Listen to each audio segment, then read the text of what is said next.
Hi guys, welcome back to my YouTube channel that is Swapna's tutorial. So ನೀವೇ ನನ್ನ ಚಾನಲ್ಗೆ subscribe ಆಗಿಲ್ಲ ಅಂದರೆ ಪ್ಲೀಸ್ ಸಬ್ಸ್ಕ್ರೈಬ್ ಆಗಿ, ವೀಡಿಯೋಸ್ನ ಲೈಕ್ ಮಾಡಿ, ಶೇರ್ ಮಾಡಿ, ಹಾಗೆ ಕಮೆಂಟ್ ಮಾಡಿ. ಸೊ ಇವತ್ತು ನಾನು ಮಾಡ್ತಿರೋ ಸಬ್ಜೆಕ್ಟ್ ಯಾವುದು ಅಂದರೆ 4th ಸೆಮ್ BComನ ರಿಸರ್ಚ್ ಮೆಥಡಾಲಜಿ ಅನ್ನೋ ಒಂದು ಸಬ್ಜೆಕ್ಟ್ನ ಎಕ್ಸ್ಪ್ಲೈನ್ ಮಾಡ್ತಿದ್ದೀನಿ. ಸೊ ಅದರಲ್ಲಿ ಚಾಪ್ಟರ್ 4 ಬಂದುಬಿಟ್ಟು ಡೇಟಾ ಕಲೆಕ್ಷನ್ ಅಂತ ಹೇಳಿ. ಸೊ ಈ ಒಂದು ಚಾಪ್ಟರ್ನ ಈ ಒಂದು ವೀಡಿಯೋದಲ್ಲಿ ಎಕ್ಸ್ಪ್ಲೈನ್ ಮಾಡ್ತಿದ್ದೀನಿ. ಸೊ ನಾನು ಪ್ರೀವಿಯಸ್ ವೀಡಿಯೋದಲ್ಲಿ ನಾನು ಆಲ್ರೆಡಿ ಚಾಪ್ಟರ್ 1ಇಂದ 3ವರೆಗೂ ಹಾಕಿದ್ದೆ. ಆಗಲೇ ಚಾಪ್ಟರ್ 4ದು ಕೂಡ ತುಂಬ ಇಂಪಾರ್ಟೆಂಟ್ ಟಾಪಿಕ್ಸ್ಗಳನ್ನ ಎಕ್ಸ್ಪ್ಲೇನ್ ಮಾಡಿ ಅಪ್ಲೋಡ್ ಮಾಡಿದ್ದೀನಿ. ಸೊ ಯಾರೆಲ್ಲ ಆ ವೀಡಿಯೋಸ್ನ ನೋಡಿಲ್ವೋ ಒಂದು ಸತಿ ಆ ವೀಡಿಯೋಸ್ನ ನೋಡ್ಕೊಂಡು ಬಂದು ಈ ಒಂದು ವೀಡಿಯೋನ ನೋಡಿ, ಬಿಕಾಸ್ ನಿಮಗೆ ಕಂಟಿನ್ಯೂಷನ್ ಅನ್ನೋದು ಪ್ರಾಪರಾಗಿ ಸಿಗುತ್ತೆ ಅನ್ನೋ ಒಂದು ರೀಸನಿಂದ. ಸೊ ನಾನು ಪ್ರೀವಿಯಸ್ ವೀಡಿಯೋದಲ್ಲಿ ನಾನು ಡೇಟಾ ಕಲೆಕ್ಷನ್ ರಿಲೇಟೆಡ್ ಪ್ರೈಮರಿ ಡೇಟಾನ ಎಕ್ಸ್ಪ್ಲೈನ್ ಮಾಡಿದೆ, ಓಕೆನಾ.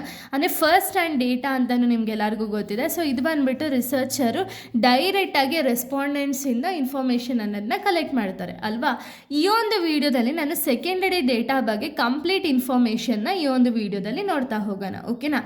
ಏನಿದು ಸೆಕೆಂಡರಿ ಡೇಟಾ ಅಂದರೆ, it is a data which is already collected and published by the others use for the research purpose. ಅಂದರೆ ಏನು, ಇವಾಗ ರಿಸರ್ಚ್ ಮಾಡಬೇಕಾದ್ರೆ ಎರಡೂ ಕೂಡ ಇಂಪಾರ್ಟೆಂಟು. ಪ್ರೈಮರಿ ಡೇಟಾನು ಬೇಕು, ಸೆಕೆಂಡರಿ ಡೇಟಾನು ಬೇಕು ಅಲ್ವಾ.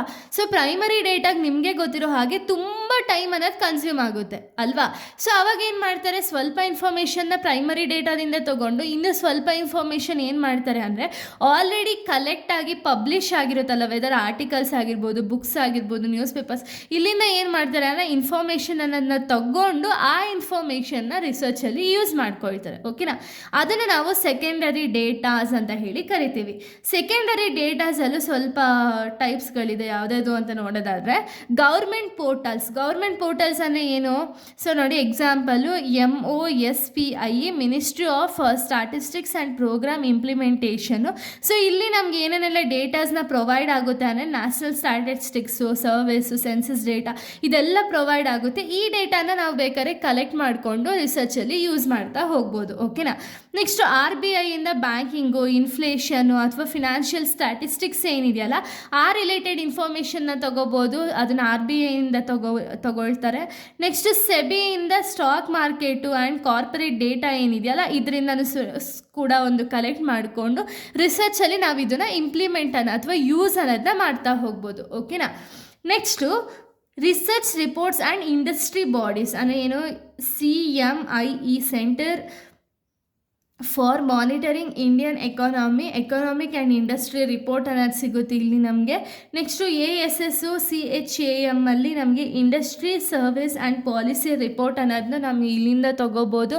ಸೊ ಈ ರೀತಿ ನೋಡಿ, ನಮಗೆ ಇವಾಗ ಇದನ್ನು ಪಬ್ಲಿಷ್ ಮಾಡಿರ್ತಾರೆ, ಆಲ್ರೆಡಿ ಯಾರೋ ರಿಸರ್ಚ್ ಮಾಡಿ ಇನ್ಫಾರ್ಮೇಷನನ್ನು ತಂದಿರ್ತಾರೆ. ಈ ಇನ್ಫಾರ್ಮೇಷನ್ಗಳನ್ನ ನಾವು ರಿಸರ್ಚ್ ಪರ್ಪಸ್ಗೋಸ್ಕರ ಯುಟಿಲೈಸ್ ಅನ್ನೋದನ್ನ ಮಾಡ್ಬೋದು, ಓಕೆನಾ. ಇನ್ನು ನೆಕ್ಸ್ಟ್ ನಾವು ನೋಡೋದಾದರೆ, ಸೊ ನೋಡಿ, ನೆಕ್ಸ್ಟು FICCI ಅಂದರೆ business and economic research report ಅನ್ನೋದು ನಮ್ಗೆ ಇಲ್ಲಿ ಸಿಗ್ತಾ ಹೋಗುತ್ತೆ. ಇದು ಆಲ್ರೆಡಿ ಯಾರೋ ಪಬ್ಲಿಷ್ ಮಾಡಿರ್ತಾರೆ, ಅಲ್ಲಿ ಇನ್ಫಾರ್ಮೇಷನ್ ಅನ್ನೋದನ್ನ ನಾವು ತೊಗೊಳ್ತೀವಿ.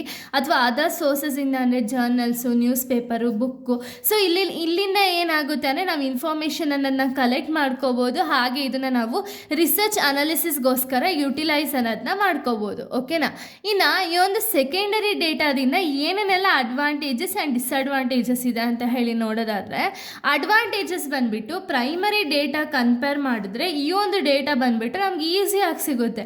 ಗೂಗಲಲ್ಲೇ ನಮ್ಗೆ ಇನ್ಫಾರ್ಮೇಷನ್ ಅನ್ನೋದು ಪ್ರಾಪರಾಗಿ ಸಿಗ್ತಾ ಹೋಗುತ್ತೆ ಅಲ್ವಾ. ಸೊ ಅವಾಗ ಏನಾಗುತ್ತೆ, ಇದು ಕಂಪ್ಲೀಟಾಗಿ ಚೀಪಾ, ನೆಕ್ಸ್ಟು ಕ್ವಿಕ್. ಅಂದರೆ ನಮ್ಗೆ ಎಷ್ಟು ಇನ್ಫಾರ್ಮೇಷನ್ ಬೇಕು ಬೇಗನೆ ನಾವು ಆಕ್ಸೆಸ್ ಅನ್ನೋದನ್ನ ಮಾಡ್ಬೋದು, ಕ್ವಿಕ್ಕಾಗಿ ಇನ್ಫಾರ್ಮೇಷನ್ ಅನ್ನೋದನ್ನ ಆಕ್ಸೆಸ್ ಮಾಡ್ಬೋದು. Next easily available. ಈ ಇನ್ಫಾರ್ಮೇಷನ್ ಏನಿದೆಯಲ್ಲ ಇದು ನಮ್ಗೆ ಈಸಿಯಾಗಿ ಸಿಗುತ್ತೆ. ವೆದರ್ ನಾವು ಜರ್ನಲ್ ನೋಡ್ಬೋದು, ನ್ಯೂಸ್ ಪೇಪರ್ ನೋಡ್ಬೋದು, ಬುಕ್ಸ್ನ ನೋಡ್ಬೋದು. ಇಲ್ಲೆಲ್ಲ ಏನಾಗುತ್ತೆ ಅಂದರೆ ಈಸಿಯಾಗಿ ನಮ್ಗೆ ಇನ್ಫಾರ್ಮೇಷನ್ ಅನ್ನೋದು ಬೇಗನೆ ಕ್ವಿಕ್ಕಾಗಿ ಅವೈಲಬಲ್ ಇರುತ್ತೆ ಅಲ್ವಾ. ಬಟ್ ಏನೇನೆಲ್ಲ ಡಿಸ್ಅಡ್ವಾಂಟೇಜಸ್ ಇದೆ ಅಂದರೆ, ಮೇ ಬಿ ಔಟ್ಡೇಟೆಡ್. ಅಂದರೆ ಏನು, ಇವಾಗ ಜರ್ನಲ್ಸಲ್ಲಿ ಯಾರೋ ಒಬ್ಬರು ಆಲ್ರೆಡಿ 2020 ನಾವು ಕಂಡಿಡ್ದಿರೋವಂಥ ಒಂದು ರಿಸರ್ಚ್ ಬಗ್ಗೆ, ಅಂದರೆ ನಾವು ಇವಾಗ ಏನು ರಿಸರ್ಚ್ನ ಮಾಡಬೇಕು ಅಂದ್ಕೊಂಡಿದ್ದೀವಲ್ಲ ಆಲ್ರೆಡಿ ಇವರು ರಿಸರ್ಚ್ ಮಾಡಿ ಅಪ್ಡೇಟ್ ಮಾಡಿರ್ತಾರೆ ಅಲ್ವಾ. ಬಟ್ ಇವಾಗ 2026 ಆಗಿರೋ ರೀಸನಿಂದ ಇದು ಆಲ್ರೆಡಿ ಔಟ್ಡೇಟೆಡ್ ಆಗೋಗಿರುತ್ತೆ ಇನ್ಫಾರ್ಮೇಷನ್ ಇನ್ಫಾರ್ಮೇಷನು ನಾವು ಮತ್ತೆ ಅಪ್ಡೇಟ್ ಮಾಡಿಕೊಂಡು ಆ ಇನ್ಫಾರ್ಮೇಷನ್ನೇ ಯೂಸ್ ಮಾಡಬೇಕಾಗುತ್ತೆ. Next not perfectly suitable for the research ನೀಡ್ಸ್ಗೆ ಇದೇನು ಅಷ್ಟು ಸೂಟೇಬಲ್ ಇಲ್ಲ ಅಂತ ಇಲ್ಲಿ ಹೇಳ್ತಿದ್ದಾರೆ. ಸೊ ನೋಡಿ, ಇಷ್ಟು ಕೂಡ ಒಂದು ಸೆಕೆಂಡರಿ ಡೇಟಾ ಬಗ್ಗೆ ಇನ್ಫಾರ್ಮೇಷನ್ ಆಗಿದೆ. ಇಲ್ಲಿಗೆ ಈ ಒಂದು ವಿಡಿಯೋ ಅನ್ನೋದು ಕಂಪ್ಲೀಟ್ ಆಗುತ್ತೆ. ನೆಕ್ಸ್ಟ್ ವಿಡಿಯೋದಲ್ಲಿ ನಾನು ಬೇರೆ ಒಂದು ಟಾಪಿಕ್ನ ಎಕ್ಸ್ಪ್ಲೇನ್ ಮಾಡ್ತೀನಿ. So thank you guys, thanks for watching.